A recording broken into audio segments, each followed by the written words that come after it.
You know, when tragedy strikes, first responders run toward the danger, saving lives. It's their job, it's their nature to protect people. But who is protecting them? There's a bill in the state Senate right now that would allow first responders to file an occupational disease claim for post-traumatic stress disorder. House Bill 1655 has already passed the House. Again, it is in the Senate. We're here now with Sergeant Nick Bauer of the Seattle Police Department. And please tell us a little bit about what something like this bill would mean to first responders. So this bill would support first responders who, usually after a number of years suffer from some cumulative effects of critical incident stress. It would actually allow them to maybe even leave the industry very honorably, and also get them the help that they might need to live their life as they go on. Sergeant, I'm having a hard time understanding why this isn't already covered now. You know, PTSD is kind of the umbrella symptomatic term, and it's really the awareness of that has grown through the years. There wasn't much awareness even when I started 26 years ago. Yeah. Now, we recently had a major event, and I was wondering if it will probably affect people, first responders, and have them suffer from PTSD. We're talking about that DuPont train derailment. What have you heard or read about the resulting injury that might have caused some of the first responders? Well, and Code 4 is an organization I'm a part of, and we opened our lines, actually doubled up the amount of available personnel to take calls, and we heard a lot of the overwhelming, I guess, problem that people were suffering was, there's nothing worse than being a trained first responder, going to something like that and not being able to save someone. It's probably the most helpless feeling where you're supposed to be the answer, and all of a sudden you can't provide the service that you'd like to, and then people obviously end up expiring. When I think about what you guys do for a living, first responders, I think that if I went through one of those incidents, it would mess me up. I mean, you guys do this day after day after day after day, year after year. Absolutely.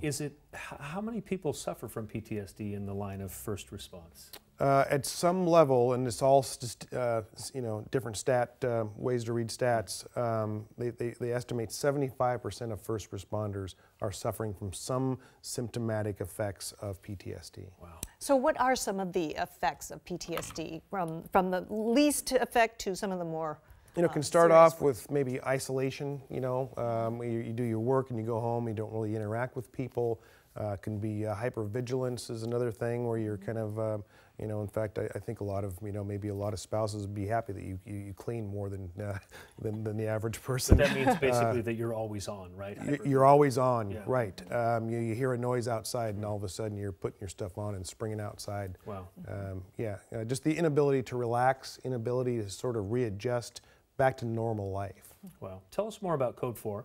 It's a nonprofit organization that you're affiliated with, and it really helps first responders. Tell us how and how we can help. Right. So Code 4 Northwest was started about 4 years ago by Steve Redmond. I've been on board ever since, right from jump. And it's basically a crisis line for first responders. So someone can call our crisis line. It's staffed by volunteers, all of whom are seasoned veteran dispatchers, firefighters, police officers, sheriffs. And we can offer them a range of services that can go from just a peer talk, kind of a mentorship type thing, up to pre-vetted counseling referrals, counselors that we actually vet out and make sure are sensitive and trained for the needs of first responders, on up to, believe it or not, some inpatient treatment for anything from extreme PTSD, trauma, to, in some cases, self-medication. And so how can people support So we have a website, code4northwest.org, and we do have a donation spot there, and we appreciate all donations. The big thing about Code 4 Northwest is we are all volunteer, and so the only costs we have really are keeping the phone lines up, some brochures and cards, and then the rest goes to people who need in the form of scholarships and paying co-pays and expenses surrounding treatment. Well, it's admirable work, and we're so glad that you're doing it, Sergeant. There's the information on the screen if you want to connect with Code 4. If you're a first responder and you need help, there's the 24-hour hotline. It's 425-243-5092. We've also put all this information on king5.com/newslinks. And as Nick said, donations go completely toward helping first responders who need help. So I'm just going to throw it out there. If there's anybody who deserves our help, it's first responders. Thank you for your help. Sergeant so Nick much. Bauer, thank you very much. Thank you.